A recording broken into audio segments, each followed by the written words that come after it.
A racist white woman slaps a black man for no reason. She is shocked when he slaps her back. Michael Jennings pulled into the grocery store parking lot, eyeing the few empty spaces scattered across the rows. It was a sunny Saturday afternoon, and the place was busy, cars weaving in and out as people rushed to get their weekend shopping done. As he drove down the lane, he spotted a free space close to the entrance. Prime real estate on a day like today. He eased his car in, making sure he parked straight between the lines. Just as he opened the door to step out, he heard the unmistakable screech of tires. He looked up and saw a white SUV pulling up aggressively next to him. A woman was inside, her face twisted with anger even before she fully rolled down the window. "Hey!" she shouted, jabbing a finger in his direction. "That was my spot." Michael blinked, startled by her sudden aggression. "Excuse me?"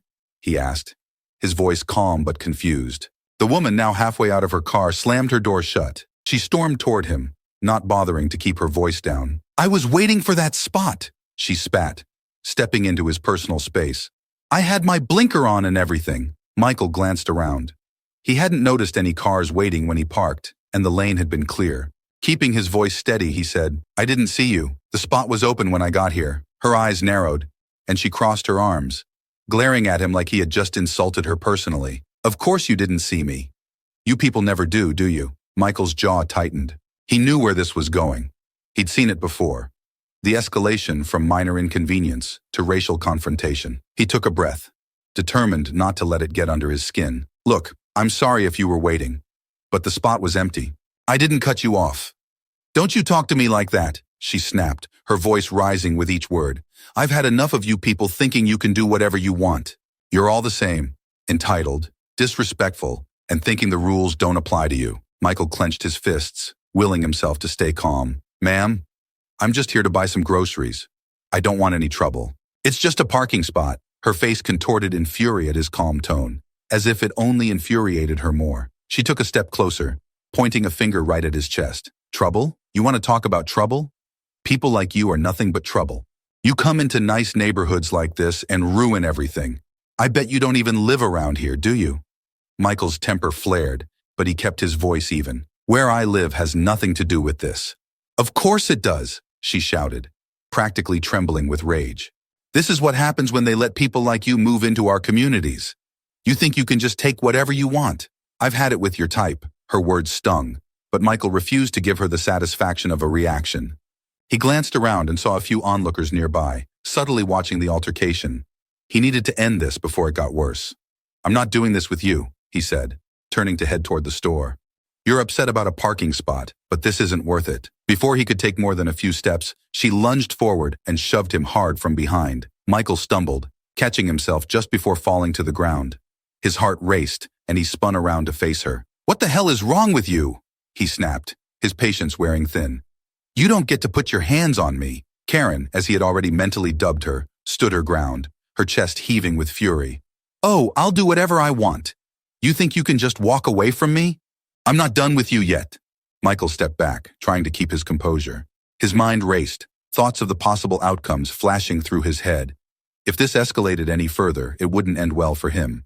He had seen too many situations like this, where a black man defending himself somehow became the aggressor in the eyes of everyone around. "Lady, walk away before you do something you'll regret," he warned. She sneered, her lip curling. "You don't tell me what to do, boy." The word hung in the air between them, heavy with its racist implication. Michael's breath caught in his throat, his fists clenched so tightly that his nails dug into his palms. This wasn't just about a parking spot anymore. It was about power, about entitlement, about her belief that she could say and do whatever she wanted without consequence. He was tempted to just walk away, but the weight of her words, the shove, everything boiled beneath the surface. And then, without warning, she lashed out. Her hand swung through the air fast and sharp, connecting with Michael's face in a slap so loud it echoed off the nearby cars. The force of it made his head jerk to the side, the sting radiating across his cheek and jaw. His skin burned, not just from the slap, but from the humiliation of the public spectacle she was making of him. Michael stood there for a second, stunned, his mind racing as he processed what had just happened. The slap wasn't just physical. It was a declaration. A statement that she believed she could strike him, that she could degrade him without facing any repercussions. His muscles tightened, every part of him wanting to react. He knew what he had to do, what he should do, But the fire inside him wouldn't let it go. He couldn't just take this. Without thinking, he raised his hand and slapped her back. Not with the same force, but just enough to send a clear message. The contact was firm, but controlled, a restrained warning rather than retaliation. Karen staggered back, her hand flying to her cheek as if she couldn't believe what had just happened. Her eyes widened in shock, and for a split second, there was silence. Then she exploded. You hit me?" she screamed, her voice shrill and unhinged. "You animal, you're going to pay for this. Do you know who I am? You think you can put your hands on me? I'll ruin you." Her words came out in rapid bursts, each one louder and more frantic than the last. She waved her arms wildly, like a child in the middle of a tantrum, her face turning an ugly shade of red. She looked around, searching for validation from the bystanders who had gathered to watch the scene unfold. "He assaulted me!" she shrieked, pointing at Michael with wild, accusing eyes. "He hit me! This thug thinks he can hit a woman! You're done!" Michael's pulse raced as more people started paying attention, some whispering to each other, others pulling out their phones. He could feel their eyes on him, their judgment forming in real time. He had seen this before, how quickly public perception could shift, how easily he could be cast as the villain in a situation he didn't create. He took a step back, trying to diffuse the situation with his own calm. "You hit me first. I didn't want any trouble." Karen, still clutching her cheek, hissed at him like a wounded animal. "I'm not doing this with you," Michael said, his voice cold and steady. "I'm done." Without waiting for her response, he turned and walked away, his pulse still racing, his cheek still stinging. Behind him, Karen continued to scream, the words losing coherence as her rage consumed her. "You're done! You hear me? You're finished!" Michael didn't look back. He stepped into the store, the automatic doors closing behind him. But her voice echoed in his ears, loud and furious, as if it would never really leave. Inside the store, the atmosphere was a stark contrast to the chaos Michael had just left behind. The gentle hum of the air conditioning and the muted conversations of shoppers created a sense of normalcy that felt almost surreal after the confrontation in the parking lot. He gripped the handle of his shopping cart, his knuckles white, trying to steady the racing of his heart. As he moved down the aisles, his mind replayed every moment of the altercation, each word, each gesture, flashing through his head like a film on loop. He could still feel the sting on his cheek from Karen's slap, and more than that, the weight of her words pressed on him. Boy, the word lingered in his mind, laced with venom. No matter how many times he faced situations like this, the sheer ugliness of it always hit him hard. He should have walked away earlier. He knew that, but every time, it was the same. People like Karen felt they had the right to say and do whatever they wanted, believing they could get away with it because of who they were, and because of what he was. It was exhausting. This constant dance between letting things go and standing up for himself, knowing that in the end, it might not matter what he did. He could already imagine how people would view the situation. What would the police say if they came? Michael shook his head, trying to focus on the task at hand. He was here for groceries, nothing more. Bread, milk, eggs, just the essentials. But as he reached for a loaf of bread, his hand hesitated. His mind wasn't here. It was back in that parking lot, back in the heat of Karen's insults and her slap. The crowd outside had been watching, and he knew what they'd seen, a black man in an argument with a white woman. He had felt their eyes on him, the subtle shift in their expressions when she had screamed, accusing him of hitting her, even though she'd struck first. He'd barely touched her compared to the force she'd used on him, but that didn't matter. It never did. He placed the bread in his cart and moved on, trying to focus on the next item. But as he walked through the store, a different kind of anger settled in. It wasn't the fiery rage that had flared up during the argument. It was deeper, colder, and far more familiar. It was the same anger he had felt every time someone looked at him like he didn't belong. Every time he was judged not by his actions, but by his appearance. It wasn't just about the parking spot or the slap. It was about how she had treated him from the start, like he was beneath her, like he didn't have the right to exist in the same space. Her words had been a slap long before her hand had touched his face. Michael rounded the corner of another aisle, grabbing a carton of milk, and placed it into his cart with more force than necessary. He took a deep breath. This wasn't the first time he'd faced this kind of situation, and it wouldn't be the last. But today, for some reason, it felt heavier, like it had gotten under his skin in a way that he couldn't shake. He had tried to do the right thing, tried to walk away, but the shove, the slap, it was like she had crossed a line that he couldn't ignore. The feeling of hitting her back gnawed at him. Not out of guilt, but because he knew it would be turned against him. He hadn't hit her out of rage. It had been a reaction, a controlled response, yet she would twist it, scream louder, act like the victim because she knew how to play that role well. As Michael moved through the store, filling his cart with what he needed, he couldn't help but wonder how it would have played out if the roles had been reversed. If he had been the one to start the argument, if he had thrown the first slap, would anyone have believed him? Would the crowd have watched in the same way? He reached the checkout line, still lost in thought. The cashier greeted him with a polite smile. Oblivious to the storm raging inside him, Michael forced a nod, trying to focus on the present. He swiped his card, grabbed his bags, and headed back toward the door. But the moment he stepped outside, the knot in his stomach tightened. He didn't want to go back to his car. He dreaded what he might find. Whether Karen was still there, whether she had caused even more trouble. He couldn't shake the feeling that she wasn't done. She didn't seem like the type to walk away quietly. As he approached the parking lot, Michael spotted his car in the distance. His heart sank. From where he stood, he could see something was wrong. His footsteps quickened, and as he got closer, the damage became clearer. Long, deep scratches marred the side of his car, like someone had taken a key and dragged it across the paint, gouging out chunks of the glossy surface. He stopped in his tracks, staring at the damage. His fists clenched at his sides, a mix of disbelief and anger washing over him. Karen. It had to be her. This wasn't random. This was personal. Michael walked over to the side of his car, running his hand along the deep grooves in the paint. The scratches were fresh. She had done this while he was inside, probably laughing to herself the whole time, thinking she had won. He could almost hear her voice again, mocking, condescending, spitting out venomous words like she was untouchable. He felt the anger rising again, stronger this time. His chest tightened as he inspected the damage. The quiet internal reflection he'd been grappling with was gone. This wasn't just about words anymore. She had crossed into something tangible, something that would cost him, something that would take time to fix. He glanced around the parking lot, looking for her, half expecting to see her gloating from somewhere nearby, but she wasn't in sight. For a brief moment, he thought about calling the police, but he hesitated. He knew how this could go. She could twist the story, play the victim, make him the aggressor, and there were no witnesses left to back him up. Still, something inside him refused to let this go. He was tired of backing down, tired of letting people like Karen think they could get away with this. Michael leaned against the side of his car, staring at the scratches, his mind racing. He couldn't just let this slide.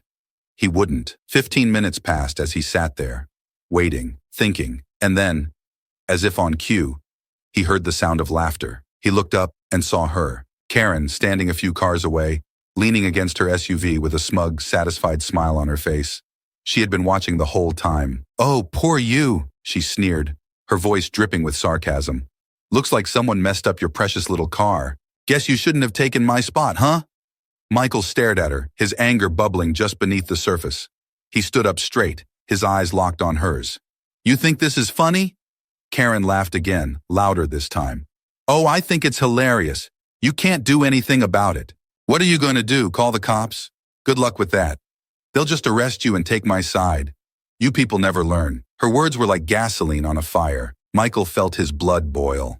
He had never been one to lash out, but the temptation to say something, anything, that would wipe that smug look off her face was overwhelming. He stepped toward her, but before he could open his mouth, she smirked and said, "Go ahead, say something." "I dare you." Michael knew he had to choose his next words carefully. He knew exactly what to say to cut through her arrogance, to knock her off her pedestal. But even as the words formed in his mind, he wondered how much worse this would get if he gave her what she wanted. And then, she did something he hadn't expected. She climbed into her SUV, grinning at him through the open window. For a split second, he thought she might drive off. But then, without warning, she slammed the car into reverse and backed straight into his car, the crunch of metal against metal echoing through the parking lot. Michael's eyes widened in shock as the rear of her SUV smashed into his front bumper. Karen looked back at him, laughing before speeding off, leaving Michael standing in disbelief, the damage now undeniable. This wasn't just a slap in the face anymore. This was war. Michael reached for his phone, his hand shaking. It was time to call the police. Michael's hand trembled as he dialed the number, his breath shallow from the shock of what had just happened. The crunch of Karen's SUV smashing into his car still echoed in his mind. His chest tightened with frustration. The weight of her words, her actions, everything she represented, crushing him.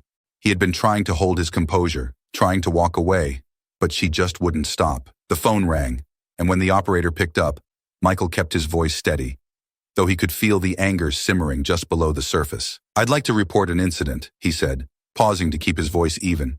"A woman just intentionally hit my car and drove off. I'm following her now." The operator asked for details, and Michael quickly described Karen's SUV, the make and model, and their location. His hands were still gripping the wheel, the tension from the confrontation running through his fingers as he trailed behind her vehicle at a distance. The last thing he wanted was to provoke her even further, but he wasn't about to let her get away with it. He kept his eyes trained on her SUV as they drove through the quiet suburban streets. His mind raced. What if she was right? What if the police didn't take his side? He had seen it happen before, but this time, it felt different. There was too much on the line. She had escalated things beyond words, beyond petty insults. This was about more than just his pride now. This was about justice. A few minutes passed, and then up ahead, Michael saw the flashing lights of a police car. His heart pounded as he watched Karen's SUV slow down. The police had intercepted her at a red light. He exhaled in relief, knowing he wasn't alone in this anymore. Karen's SUV pulled over to the side of the road, and Michael parked a short distance behind her, staying in his car for a moment to gather himself. His hands were still shaking from the adrenaline, but there was no turning back now. He had called the police, and they were here. As the officers stepped out of their car, Michael watched Karen in her driver's seat. At first, she didn't move, but then she started waving her arms around, shouting something at the officers. From the way she moved, it was clear she was agitated. Her voice, though muffled by the distance, was still unmistakable. She was already trying to paint herself as the victim.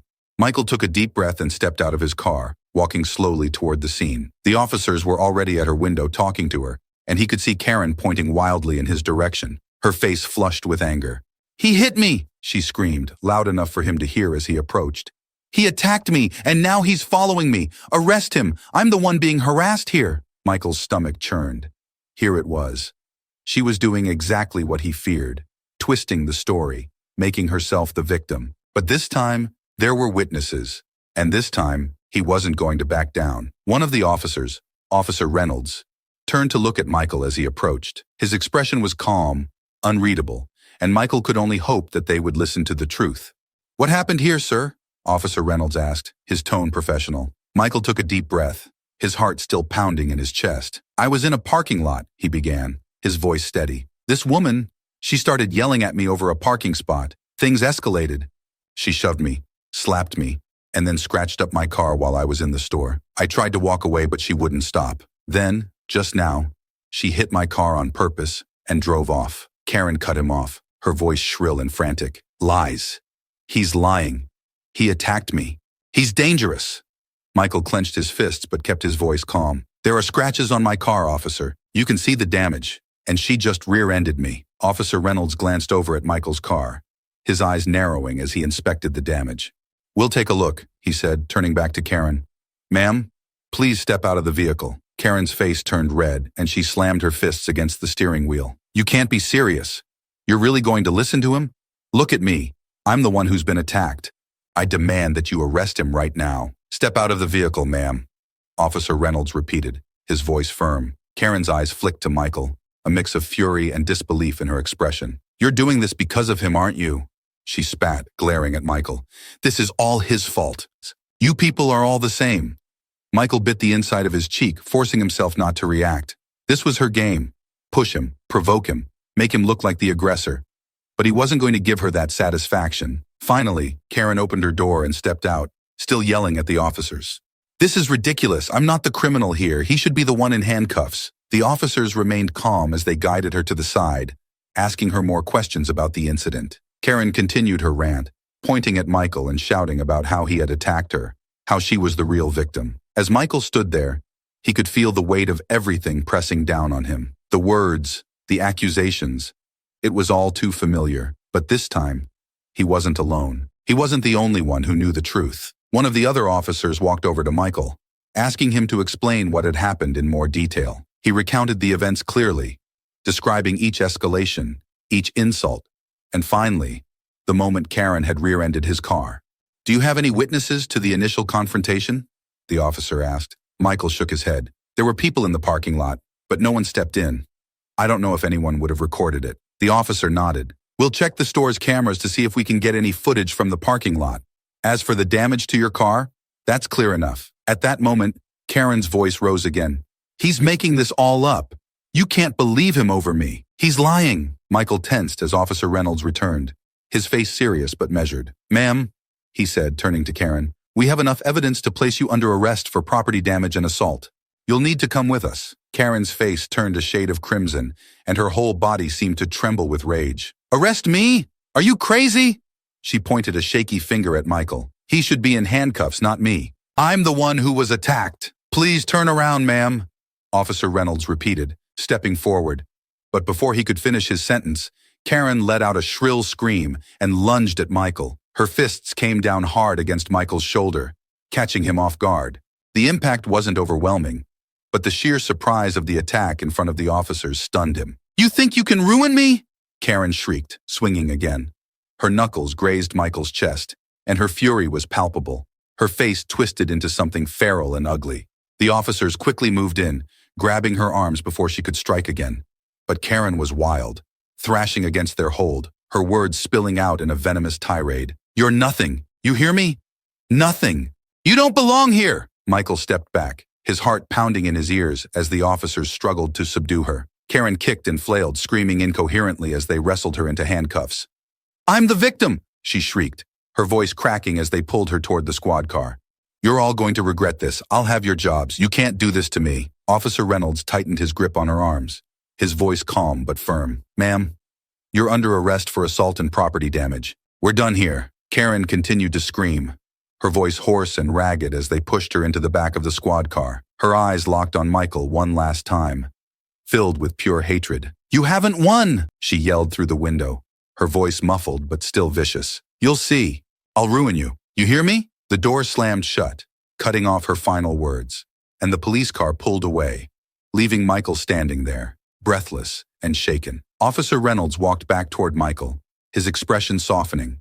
Are you all right, sir? Michael nodded, still processing what had just happened. His shoulder throbbed where Karen had hit him, but it wasn't the physical pain that weighed on him. It was the sheer absurdity of the situation, the way Karen had been so blind in her rage that she had attacked him in front of the police. I'm fine, he said, though his voice was strained. Thank you. We'll get your statement on file, Officer Reynolds said, handing Michael a card. You can follow up at the station tomorrow if you want to press formal charges. I will, Michael replied, still feeling the weight of the confrontation. The officers left, and as the sound of the sirens faded into the distance, Michael stood alone beside his damaged car. He stared at the scratches and the dents, the physical remnants of Karen's fury. It wasn't just about the car.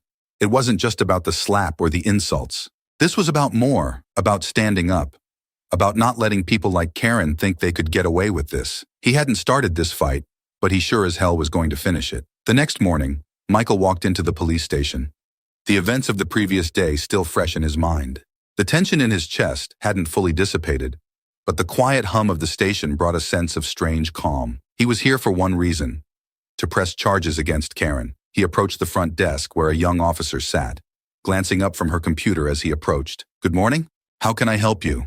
She asked, her voice professional yet kind. I'm here to press charges for an incident that happened yesterday, Michael replied, feeling the weight of the words. There was an assault and property damage. I gave a statement yesterday, but I want to follow through with formal charges. The officer nodded and handed him a clipboard. Fill this out with your information, and we'll have someone assist you shortly. As Michael filled in the paperwork, his mind wandered back to the confrontation with Karen.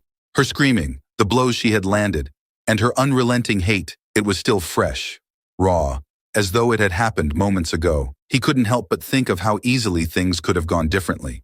Had the officers not intervened, she would have turned the story around on him, as she had tried to do from the start. But now things were different. The truth had been laid bare. There was no hiding behind her status, no manipulating the situation to her advantage. He had stayed calm when she lost control, and the law had taken notice. Mr. Jennings? A voice broke through his thoughts. He looked up to see Officer Reynolds, the same officer from the day before, walking toward him. Yes, that's me, Michael said, standing as Officer Reynolds approached. Come with me, Officer Reynolds said, gesturing for him to follow. We'll get your statement finalized and discuss how you'd like to proceed. Michael followed him to a small office at the back of the station. The room was plain but functional, with a desk, a few chairs, and a computer. Officer Reynolds sat behind the desk, pulling up some files on his computer, while Michael sat across from him. "So, you've decided to press charges against Ms. Thompson?" Officer Reynolds asked, glancing at Michael as he typed. Michael nodded firmly. "Yes, I want to press charges. She needs to be held accountable for what she did." Officer Reynolds leaned back in his chair, nodding in understanding. "I think you're making the right decision. With the evidence we've gathered, the damage to your car, witness statements, and her assault on you in front of the officers, there's a strong case against her." Hearing the words made it feel real. This wasn't just about some petty argument in a parking lot anymore. Karen's actions had consequences, and Michael was determined to see it through, no matter how much she had screamed about ruining him. As Officer Reynolds continued to type up the report, Michael heard the sound of a door slamming in the distance. He glanced toward the hallway, but his attention was quickly pulled back when Officer Reynolds spoke again. "We'll file this report and send it to the district attorney. They'll review the charges and decide how to proceed with her case. But with everything we have, I don't see why they wouldn't move forward." Michael nodded. He appreciated Officer Reynolds' straightforwardness. After everything that had happened, hearing that there was a path forward for justice felt like a weight had been lifted. Suddenly a voice echoed from the hallway, loud and unmistakable. Michael's blood ran cold as he recognized it immediately. "You can't do this to me."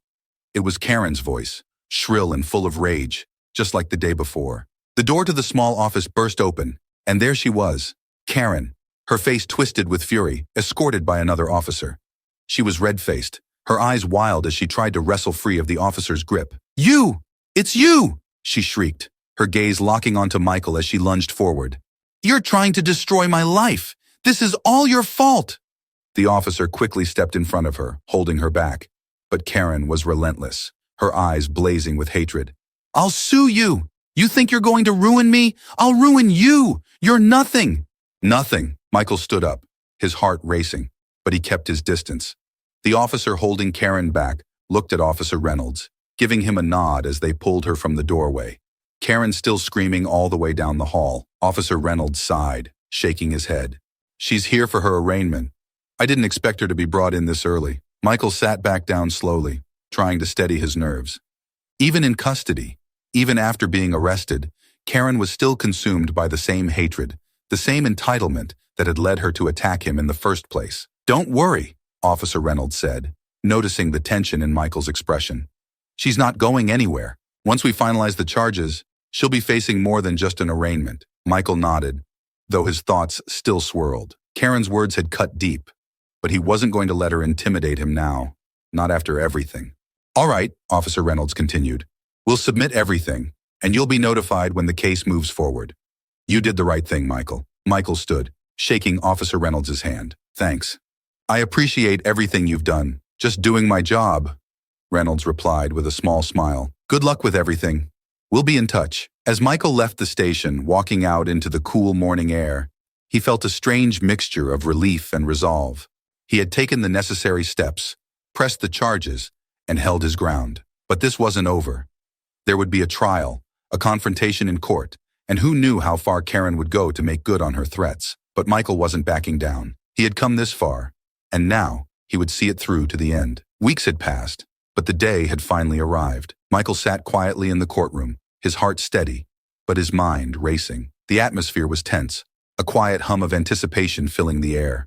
He glanced around the room, rows of benches, the judge's bench high above, and a handful of onlookers seated on either side. At the front, the prosecution team was preparing, while Karen sat at the defense table, her face pale but her jaw clenched in stubborn defiance. She hadn't spoken to him since the day at the police station, but the memory of her screaming, lunging at him, was still fresh in his mind.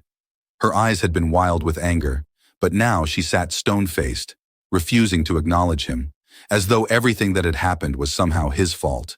Michael took a deep breath, focusing on the facts. This wasn't about emotions anymore. It wasn't about the insults or the slap or even the damage to his car. This was about accountability. Karen had assaulted him, damaged his property, and tried to manipulate the situation to her advantage. But now, it was all laid bare for the world to see. The sound of the door opening snapped Michael's attention forward as the judge entered the room. "All rise," the bailiff called out. and everyone stood as Judge Patricia Simmons took her seat.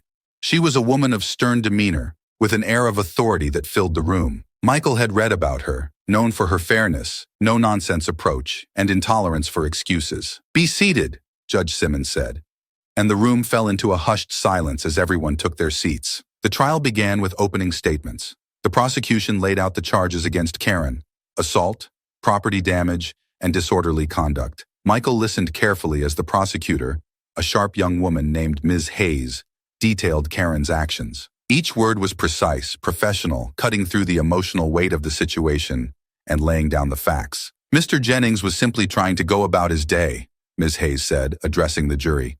"He did nothing to provoke this assault." Ms. Thompson, on the other hand, chose to escalate the situation.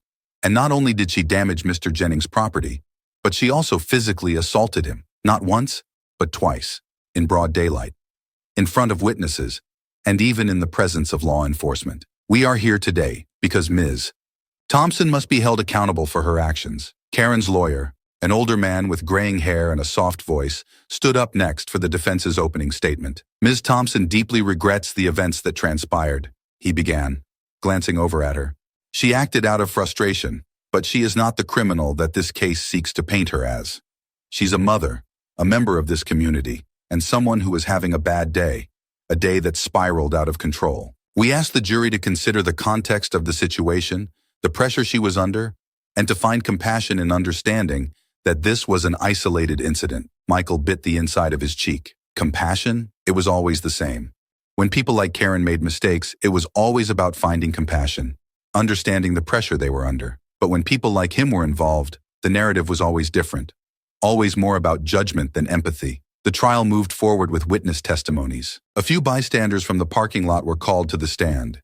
They described the argument between Michael and Karen, the escalation, and how Karen had physically attacked him. Their words aligned with Michael's account, confirming what had already been documented in the police reports.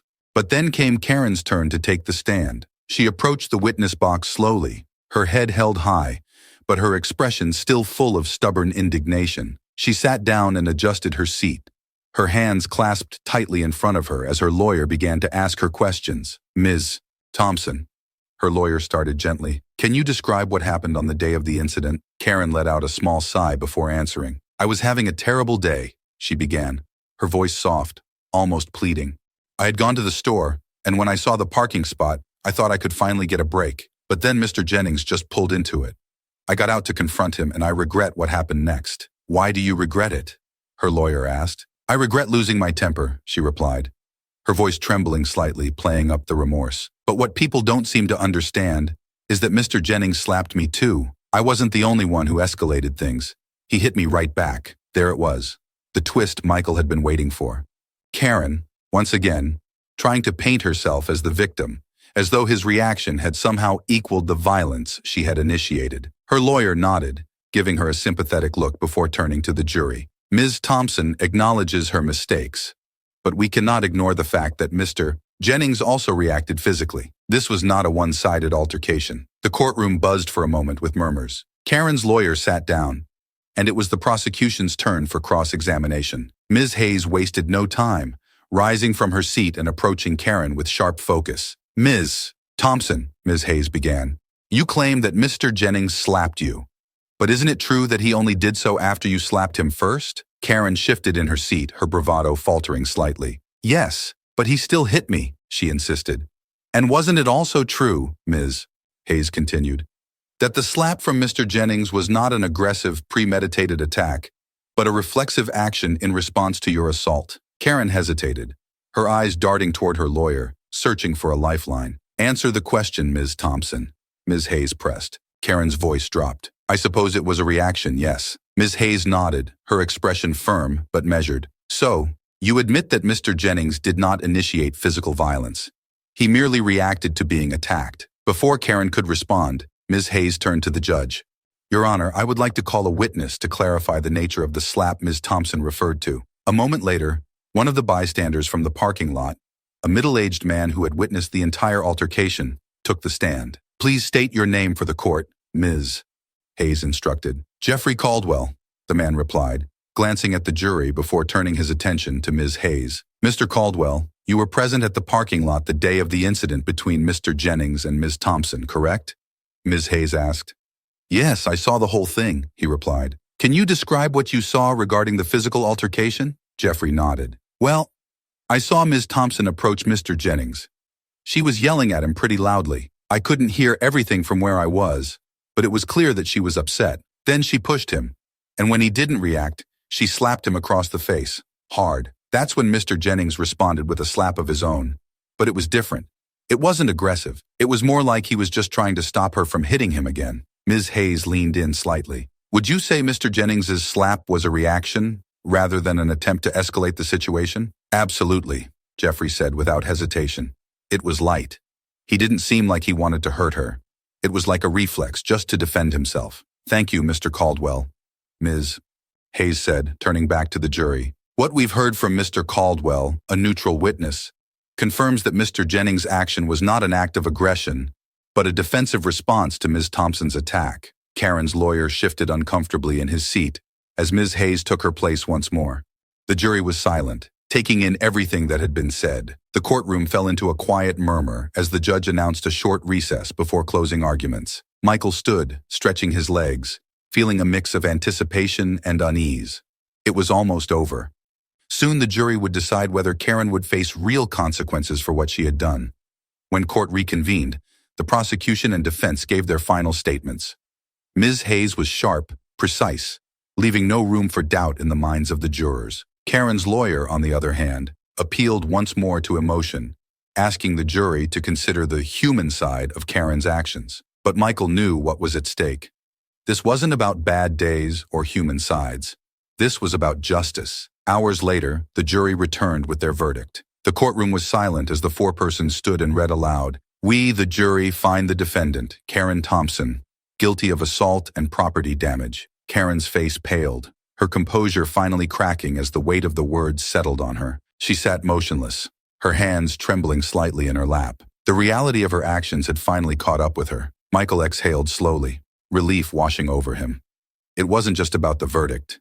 It was about something bigger, about standing up for himself, about showing that no matter how many people like Karen tried to push him down, he wouldn't be silenced. As the court adjourned, Michael rose from his seat, his head high, feeling lighter than he had in weeks. Justice had been served. The courtroom buzzed with murmurs and the shuffle of people gathering their belongings. Michael stood still, letting the reality of the verdict settle in. Karen had been found guilty.